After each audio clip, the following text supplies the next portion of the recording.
Babala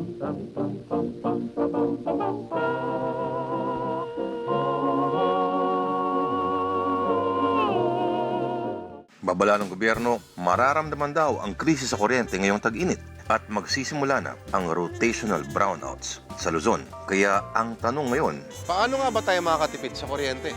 una, laging maging masinop sa pagpatay sa mga appliances kung hindi naman ginagamit. Tandaan, ang pinakamalalakas raw na kumukonsumo ang mga appliance ay yung mga umiinit gaya ng toaster at takore. Kaya wag nang mag-inarte. Malamig ang tinapay, malamig ang kape, iinit din yan sa sikmura. Malamig maligo sa umaga, idaan na lang sa sigaw. Sa aircon, wag nang antayin maging parang Alaska o Siberia ang kwarto. Gusto mo pa yatang mag-fur coat? Pag sa aircon, sabi ng gobyerno, 25 degrees lang daw dapat. Pero ang kalihim ng Department of Energy, bay mukhang nagpapakita talaga ng magandang halimbawa. Imbes na uniform o barong, pinagsusuot na lang muna ang mga empleyado ng Department of Energy ng casual attire na mas presko. Hanggang Hunyo, ganito ang kanilang forma. Bahagi ito ng memorandum na inilabas ng DOE dahil magtitipid sila sa kuryente. Bakit nga ba hindi na lang tayo lahat mag-Hawaiian shirt gaya ni Lito Atienza? Bakit ano masama sa floral? Hindi naman yata pwedeng nakapang-imo na itim ka lagi.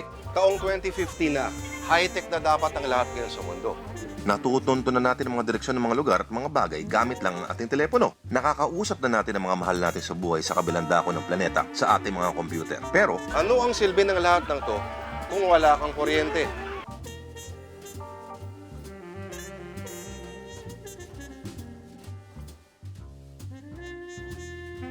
Napakapangunahin, napaka-basic. Pero, how ironic, isa ang Pilipinas sa mga may pinakamamahal na presyo ng kuryente sa buong mundo. Sunod lang tayo sa Japan, sa Asia. Pero, bakit isa rin tayo sa mga pinaka-hirap na hirap?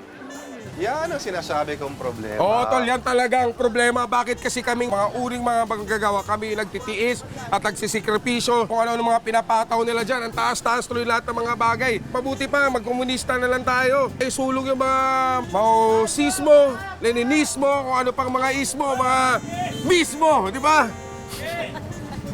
Hindi naman yun sasabihin ko eh.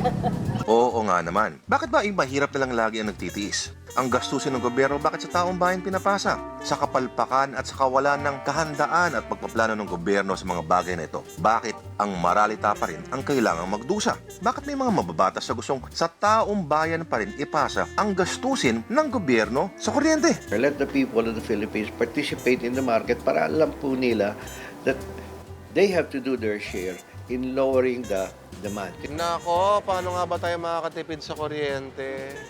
May solar technology naman at sagana ang Pilipinas sa sinag ng araw. Pero bakit parang hindi ito pinupush mo yan, ng mga kinauukulan? Parang nangyari na to dati. Hindi kaya may sumpa ang mga Aquino pagdating sa usapin ng enerhiya. Kung maalala, ng mga huling taon ng gobyerno ni Tita Cory, abay nabalot sa dilim ang halos buong Luzon noon. Hindi na naranasan ng mga bata ngayon ang pakiramdam ng 8 hanggang 10 oras na walang kuryente sa bahay, opisina at eskwelahan. Nako, ngayon siguro kung nangyari yon, mas grabing riot pa siguro ang sasabog. Di bale nang wala masakyan, wag lang mawalan ng wifi. Paano nga ba tayo makakatipid sa kuryente? Kung hindi rin lang naman usapin ng kamatayan at kabuhayan, patayin ang cellphone. Kamamatay mo ba kung hindi ka nakatutok sa Facebook, Instagram at Twitter? Ay nako, lagi ka nalang hinihimatay tuwing nakikita mo ang Meralco bill mo. Gusto mo makatipid ng kuryente? Patayin mo ang TV mo. Di kaya TV yan, video okay yan. Kapag po kailangan tanggalin yan, importante yan sa Pilipino, no?